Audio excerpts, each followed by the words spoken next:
Most people are not really hurt by the world. They're hurt by their own expectations. I read somewhere that H.G. Wells was very disappointed in people. He felt we would have arrived at more of a scientific community than what we have today. But what hurt him was not the world. It was his expectations. He expected people to lean more toward science and less toward metaphysics. And he suspected that the system would gather intelligence and know the right direction. So what really hurt him was his own expectations. The real answer to that question is whatever happens in the world is real. What you think should happen is not real. So you're not disappointed by the world, you're disappointed by your own projections. If you meet a person, you say, that's a wonderful person, and they turn out to be different than you suspected, you get mad and you say, she isn't that wonderful, or he isn't that wonderful, and it's your own projections that you're mad at. The right way to look at a person is, I don't know enough about them to make a judgment. And in time, when you make a judgment, you say, up to now, they appear to be so-so. But something may come back that reminds them of something else. So they hurt you. They really don't hurt you. They're normal. That is normal to their values. Like my mother would believe in religion because it's normal to her background. And when things get tough, she prays, rather than, because she doesn't know what else to do. What you have to do is take time out and try to inform people as to how to look at things. It may take you 2 or 3 years to do that, but we would expect to find people that understand what we say. When they shake their head, I guess, that doesn't mean they understand. It means they understand a limited amount. So the point is, what are your expectations? Now in chemistry, if you mix certain things together, certain things happen at a certain temperature. At different temperatures, the same thing doesn't happen. You can get mad and throw the experiment on the floor if you don't follow the rules. So if a person wants to be more analytical, they have to learn how to say, I don't know, or up to now, everything seems to be okay. My relationship seems to work out in many different areas, or more areas than I expected. Sometimes we're pleasantly surprised by the reaction of people we had a negative view of. I may have a negative view of you, but in time, observing what you do, my negative view becomes a positive view. But if I have a negative view, it means I was projecting. I really don't know. So the point is, when events occur that are tough, if a person deserts you at that time, you understand that they can't live under those conditions. They're not bad people, they revert back to their conditioning. Now, reverting back to their conditioning means if the world is catastrophic, if a man is shot and he's laying in the battlefield, he says, I hope the first aid people come soon. I don't feel very good. If they don't come soon, he says, where the hell are they?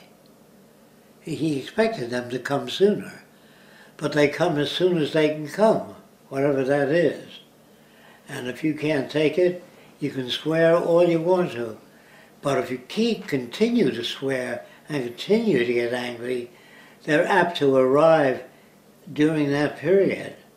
And you say, well, it's my prayers, because I hoped they would come and rescue me. That goes for... H.G. Wells had a scene in the movie, I think it was called The Shape of Things to Come, in which a pilot shot down a German pilot, or another pilot, and he went over to the plane crash, and the guy was very ill. He couldn't leave. He says the plane is going to explode and I'm badly damaged. So this guy gave him a gun to shoot himself. In the motion picture Airmail, there was a guy caught in an airplane. He couldn't get out. It was burning. So the guy shot him twice. Guy loved him, but he didn't want him to burn to death. Is that murder? What is it? If everybody claimed he was suffering so much from cancer, I shot him. Is that love? How do you talk about love? Do you know what I mean? If a person is suffering from cancer, he says, please, take my life. The doctor says, I can live 3 months with this condition. And you hear him crying out, suffering, and you shoot him. Are you a murderer? Are you kind? All those words are very difficult to deal with. It depends on the situation, depends on how attached you are to the person. If you don't give a damn about their suffering, you know what I mean? So people begged certain doctors to take their lives. They were suffering too much. It was too much on their family. They didn't have a bank account to pay for this medical condition that they were under. And they said, please end my life because the pain is unbearable. And the Bible says you're not supposed to take a life, no matter what the pain is. That's your entry into heaven, especially in India. A person is suffering a great deal, they're paying off their karma. If you end that, you shoot them, they can't pay off their karma. So, well, you got all these crazy things that you are exposed to, and you use your logic thinking that it makes sense. It only makes sense if a person says, I see your point, but I'm unable to accept it emotionally. There are people like that can't do that. They can't shoot their father, even though he's suffering, because it says thou shalt not kill. And they figured even if they shot their father that was suffering, they committed a crime against God. So remember, it's your own expectations that hurt you, not the world you live in. Whatever happens in the world is real. What you think should happen is unreal. So people are hurt by their expectations. Any questions about that? If you have reasonable expectations, such as I don't know, then whatever happens, you say, gee, I didn't think it would be that bad. How do you know how bad it would be? Whatever happens, no matter how bad it is, if 50 kids are killed in a bus crash, that's a problem. Why were they killed? The bus slipped off an icy highway. What can you do about it? I don't know. And the condition will prevail. Unless you come up with a new way of friction tires that can't skid on icy highways. That's the best you can do. But if you made those tires and you put them on the bus, and the bus still slipped, it means you got more to go. You can't say, I made icy tires, it won't slip. That's a projection, unless you tested it out many times. Do you understand? So what does man really want? He really wants accurate predictability. You cannot achieve that unless you're technical. Accurate predictability. If an engine fails, it means there's something wrong with a fuel pump or any number of things. If you can't attend to those things, then the probability is that at some time or other the engine will fail. Now, I don't expect you to walk around accepting everything that happens. I expect you to be angered and say, what can I do about it? I don't know, but I'm going to try. I'm going to try to make it possible for people not to be injured. I'm going to try to design a conveyor that's on the tracks and under the tracks that's locked.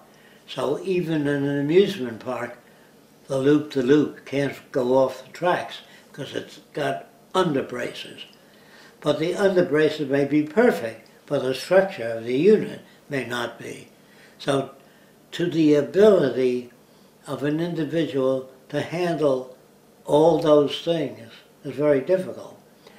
But he only knows, or she only knows, what to handle after the event. Do you think you know what I mean? The event has to occur first, then the person makes a safety device. And he solved that problem. But there may be other problems, and another event may occur that's negative.